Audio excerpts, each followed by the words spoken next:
they really just don't have anything else on this roster. I don't know if they have any other keepers besides Beal and Wall, and that just speaks to the just horrendous mismanagement of this franchise. Now they do have Sashi Brown who's coming in to help turn this around, so I think the best path forward for them is to kind of bottom out and do maybe what the Hornets weren't willing to do with Walker, which is try to get a high lottery pick to get a guy who can kind of play with them. Uh, Meanwhile, when you look at the Hornets, I do think there is a little bit more long-term hope almost with the Hornets because they are going to be terrible this year. There's no doubt about it. But they do have a couple guys who they have drafted. They haven't traded away all their picks the way the Wizards have. So they do have guys like Malik Monk and Miles Bridges. And I, for one, am a little bit of a believer in Bridges. I think he may have been a little better than people realize. I thought towards the end of the year, I actually really did feel like I saw some flashes from him. So I wonder if he could be a real player. Is there anyone you like on the Hornets or even the Wizards if there's someone you have your eye on there?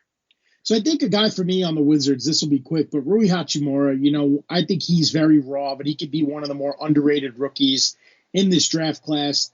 Not a lot of guys are talking about him, but I think with ample playing time, he should be able to have a good start to his NBA career in the nation's capital. But I think more so with the Hornets are the guys you mentioned, Bridges and Monk. Both the guys are in line for breakout years, and I think that could give the Hornets more long-term hope than, as you said earlier. But what bothers me is the Terry Rozier contract, man. 3 years, $58 million to come and be the lead guy on a team when he hasn't really shown that he could be that lead guy. Was complaining when he was a complimentary piece to Kyrie Irving and with limited playoff success, thinking he's the man. And I just think he's going to go in there and he's going to make it about him because he's got the contract now. So he's going to go and chuck up 25 shots a game. And no one's going to be there to yell at him, well, except for the greatest player of all time. But he gave Rozier that money for a reason. I don't know if it was a bit of a panic move, but him as your lead dog is not something a winning NBA organization would want to do. So I think that Hachimura for the Wizards, to answer your question, I know I'm long-winded right now, and then Bridges and Monk with the Hornets.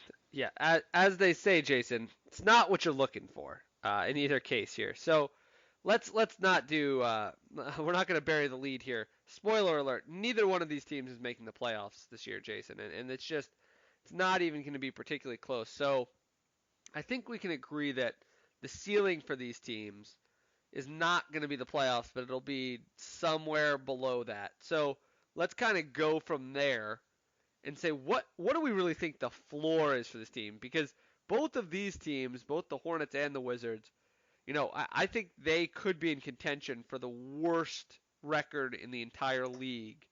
I think that's a realistic outcome for both of them. Do you agree? Absolutely. I mean, I think the absolute floor for a team like the Hornets is 12 wins. Maybe the Wizards 20, I think, because of the presence of Bradley Beal, even though there's not much else, because we didn't even mention Isaiah Thomas, and now he's going to be out for an extended amount of time. Yeah. Poor guy, by the way. But I think the Hornets are a little bit worse off because of the personnel. So I'm going to say 12 wins is the floor for the Hornets, and about 20 is the floor for the Wizards.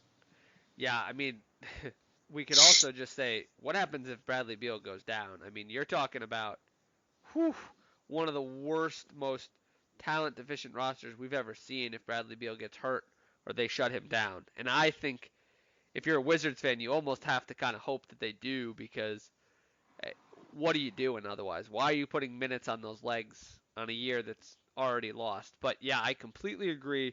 Let's look at the over-unders here, Jason. So both of them are predictably rather low, but kind of to your point, the Hornets is lower at 23.5. The Wizards is at 27.5, probably due to that Beal bump, as we'll call it. No shocker here, folks. I'm going under on both. I think these are very likely going to be two of the worst teams in the whole league. Don't overthink it. Bet the under.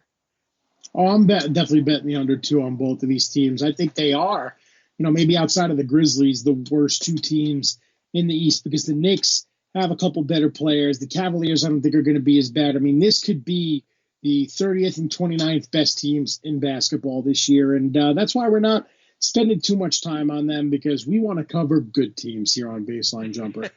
Yeah, absolutely. I think you hit the nail on the head, Jason. I mean, these two teams are going to be a tough watch. I mean, I think really, unless you're a Hornets or a Wizards fan, I really can't endorse watching either of these teams playing a basketball game. Um, it's going to be tough. So with that though, we're kind of done with this division. I think we're getting into now the meatier divisions. The ones that are left are all pretty interesting. Have a lot of teams with some questions, a lot of stuff to discuss. So we'll be back next week, Jason. But do you have anything for the people before we go? 1 month from tonight, ladies and gentlemen, the NBA regular season is back. Think about that for a second. Next week, we are going to do the Southwest Division. Then, because we've been flip flopping East and West, we're going to go Pacific in 2 weeks. And then the week before the regular season, we get to do the Atlantic Division. We'll try and get Anthony Puccio back. I'll obviously talk about the Nets at length, which I'm very excited to do. So, yeah, we're close, man. 1 month from tonight, it is back and it is on. And just one correction there. Next week we're going to do the Northwest Division as we did the Southwest a week ago. But you're absolutely right, Jason. And we can't wait to hit all those teams.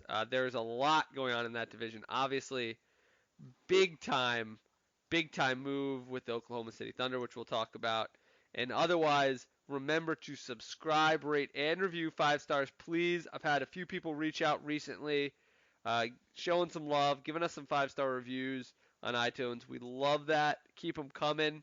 And otherwise, we'll talk to you next week. Could someone please play a game and say, where in the world is Ben McDonald? Because this guy's everywhere.